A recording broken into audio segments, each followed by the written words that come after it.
અમદાવાદ સહિત રાજ્યભરમાં હાલ અકસ્માતોના બનાવો દિન પ્રતિદિન વધી રહ્યા છે, જેને પગલે ગુજરાત હાઈકોર્ટ દ્વારા અમદાવાદમાં વાહન ચાલકો હેલ્મેટ ન પહેરતા હોવા અંગેની ગંભીર ટિપ્પણી કરવામાં આવી હતી. જે બાદ અમદાવાદ શહેર ટ્રાફિક પોલીસ દ્વારા રોંગ સાઈડમાં આવતા અને હેલ્મેટ વગર વાહન ચલાવતા વાહન ચાલકો સામે કાર્યવાહી કરવા 8 ઓગસ્ટથી 22 ઓગસ્ટ સુધી ડ્રાઈવ શરૂ કરી છે. ત્યારે ટ્રાફિક પોલીસે છેલ્લા 3 દિવસમાં આ ડ્રાઈવ અંતર્ગત 7,500 લોકોને ઝડપી 38 લાખનો દંડ વસૂલ કર્યો છે. જ્યારે રોંગ સાઈડમાં આવતા વાહનોના 700 જેટલા કેસો કરી 12 લાખ ઉપરાંતનો દંડ વસૂલ કર્યો હતો.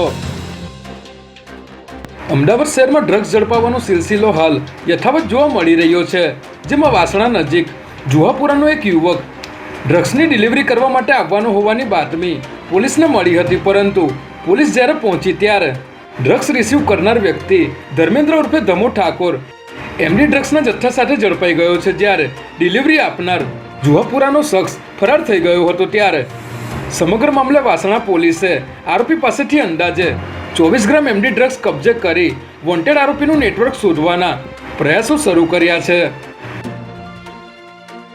તાજેતરમાં સોશિયલ મીડિયામાં ખંજર અને છરી જેવા હથિયાર સાથેનો એક વિડીયો વાયરલ થયો હતો. પ્રાથમિક તપાસમાં આ વિડીયો શાહ આલમ વિસ્તારનો હોવાનું જાણવા મળ્યું હતું. જેના આધારે અમદાવાદ ક્રાઇમ બ્રાન્ચની ટીમે ઈસનપુર અને શાહ આલમ પાનવાડી ચાલીમાં કોમ્બિંગ કરીને સંજય ખાન પઠાણ, ફૈજાન શેખ, વસીમ શેખ, મોહમ્મદ સિંધી, શોકત હુસેન સૈયદ અને આરિફ અરબ નામના શખ્સો પાસેથી 7 જેટલા ખંજર કબજે કરી એક લક્ઝુરિયસ કાર અને 2 વ્હીલર પણ જપ્ત કર્યા હતા.